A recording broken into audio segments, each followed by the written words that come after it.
तो नमस्कार, आदाब, सत श्री अकाल। स्वागत है आपका आपके अपने YouTube चैनल आलोक सर फिजिक्स में। प्यारे मित्रों, उम्मीद करते हैं कि आप सब लोग सकुशल होंगे और पूरे मनोयोग के साथ उत्तर प्रदेश की आगामी भर्ती परीक्षाओं की तैयारी में लगे होंगे। मित्रों, पढ़ने के अपने क्रम में आगे बढ़ते हैं और आज हम आ पहुँचे हैं कला एवं संस्कृति के महत्वपूर्ण टॉपिक्स के साथ। पिछली वीडियोज़ में हम लोगों ने पढ़ा था कांस्य युगीन सभ्यता। जल्दी से 1 मिनट में रिवाइज करते हैं। हम लोगों ने पढ़ा था कला एवं संस्कृति के बारे में। कला क्या होती है? किसी कार्य को करने की प्रक्रिया कला कहलाती है। संस्कृति क्या है? हमारी जीवन शैली हमारी संस्कृति कहलाती है। हमारे पाठ्यक्रम पर चर्चा हुई थी और उसके बाद हम लोगों ने पढ़ा था कांस्य युगीन सभ्यता। कांस्य युगीन सभ्यता में हम लोगों ने इसके साक्ष्यों के बारे में चर्चा कर ली थी। साक्ष्यों के बारे में अगर हम बात करते हैं तो यहाँ से हमको 3 तरीके के साक्ष्यों के बारे में, युगीन सभ्यता के साक्ष्य 3 प्रकार से प्राप्त हुए हैं। एक तरह से हम समझ सकते हैं, सबसे पहले हमें मूर्तियां मिली हैं। मूर्तियों में हमने चर्चा कर ली थी। कांस्य नर्तकी मिली है, नाग पुरुष मिले हैं और मातृ देवी की मूर्तियां हमको प्राप्त हुई हैं मोहनजोदड़ो और हड़प्पा से। मूर्तियों की बात करने के बाद हम लोगों ने पढ़ा मोहरों के बारे में। कुछ मोहरें हमको ऐसे प्राप्त हुई हैं जिनसे हमें इस सभ्यता के बारे में पता चलता है। मोहरों के बारे में कुछ मृदभांड प्राप्त हुए हैं, मिट्टी के बर्तन। तो पुरानी वीडियो में हम लोगों ने मूर्तियों के बारे में पढ़ लिया था। आज हमारा विषय रहेगा मोहरों के बारे में। मित्रों, मोहरों के बारे में अगर पढ़ने की कोशिश करें तो सर्वप्रथम हमको पता चलता है कि मोहनजोदड़ो से एक मूर्ति प्राप्त हुई, एक मोहर प्राप्त हुई है जिसको हम लोग कहते हैं पशुपति शिव की मोहर। पशुपति शिव की मोहर, पशुपति शिव की मोहर कहाँ से मिली है भैया? तो आप कहेंगे मोहनजोदड़ो से प्राप्त हुई है। मोहनजोदड़ो वर्तमान में आप जानते हैं ये पाकिस्तान के एरिया में आता है मोहनजोदड़ो, और ये एशिया का सबसे गर्म स्थान भी है मोहनजोदड़ो। तो मोहनजोदड़ो से हमको पशुपति शिव की मोहर प्राप्त हुई है। इसमें क्या हुई है, किस आकार की है? तो इसका आकार आप लिख सकते हैं वर्गाकार। आकार कैसा है भैया? वर्गाकार। अच्छा, इसमें और क्या चित्र है? तो इसमें जो है एक चित्र बना हुआ है।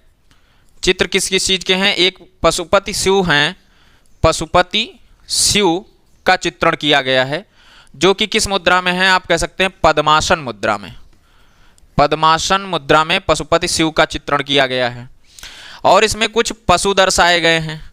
तो पशुओं के प्रकार, कितने प्रकार के पशु दर्शाए गए हैं? तो आप कहेंगे 5 प्रकार के पशु। 5 प्रकार के पशु हैं। और दूसरी बात, अगर कुल पशुओं की संख्या कहे, कुल पशुओं की संख्या, कुल पशुओं की संख्या कितनी है? तो आप बोलेंगे 6। इस प्रकार से हम इसको पढ़ सकते हैं। ये जो है मूर्ति जो है वर्गाकार की है, वर्ग के आकार की मूर्ति है जिसका दाहिना सिरा एक कोना टूटा हुआ है। वर्गाकार मोहर प्राप्त हुई है जिसमें यह दाहिना सिरा टूटा है और इसके मध्य में पशुपति शिव की एक जो है पद्मासन मुद्रा में चित्रण किया गया है। ये पशुपति शिव का है पद्मासन मुद्रा। पद्मासन मुद्रा में शिव, पशुपति शिव हैं। इसके बाद 5 जो है, इसमें 5 प्रकार के पशु हैं जिनमें से इस पद्मासन मुद्रा के ठीक नीचे जो है 2 हिरण दर्शाए गए हैं। 2 हिरण दर्शाए गए हैं और इसमें 4 अन्य प्रकार के पशु हैं। जैसे है आपका एक बाघ है, हाथी है, गैंडा है और चौथा आप कह सकते हैं भैंसा है।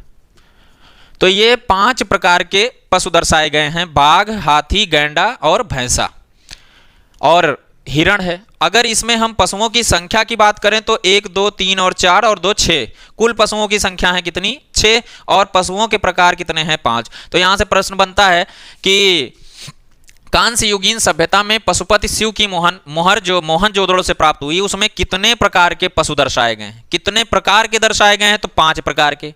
उसका आकार कैसा है पशुपति शिव की मोहर का आकार? तो आप कहेंगे वर्गाकार है।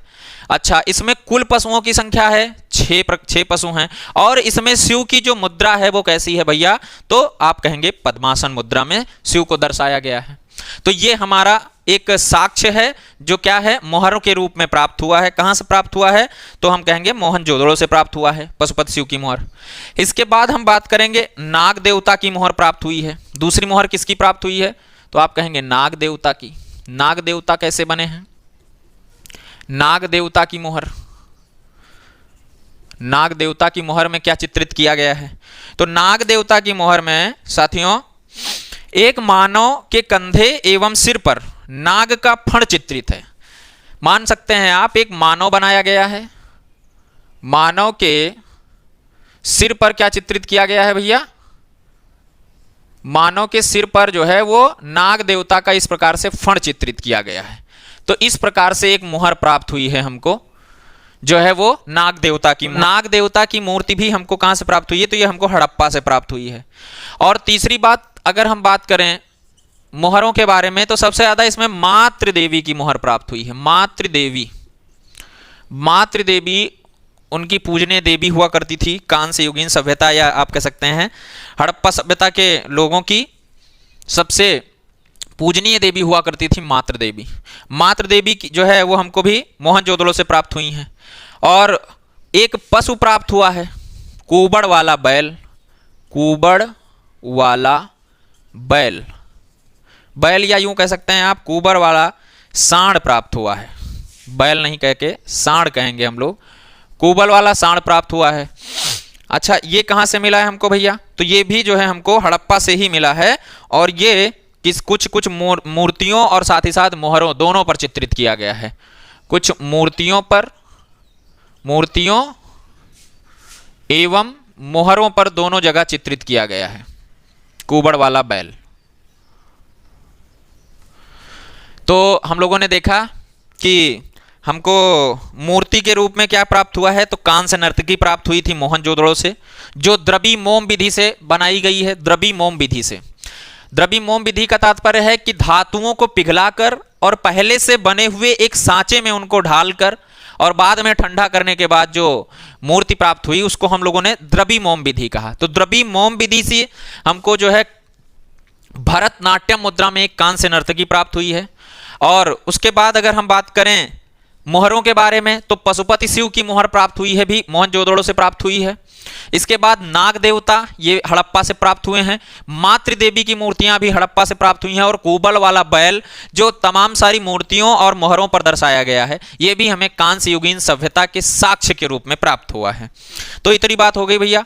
इसके बाद जो है हम लोगों ने चर्चा करनी है किस पर, आद्य ऐतिहासिक एवं ऐतिहासिक काल की गुफाएं।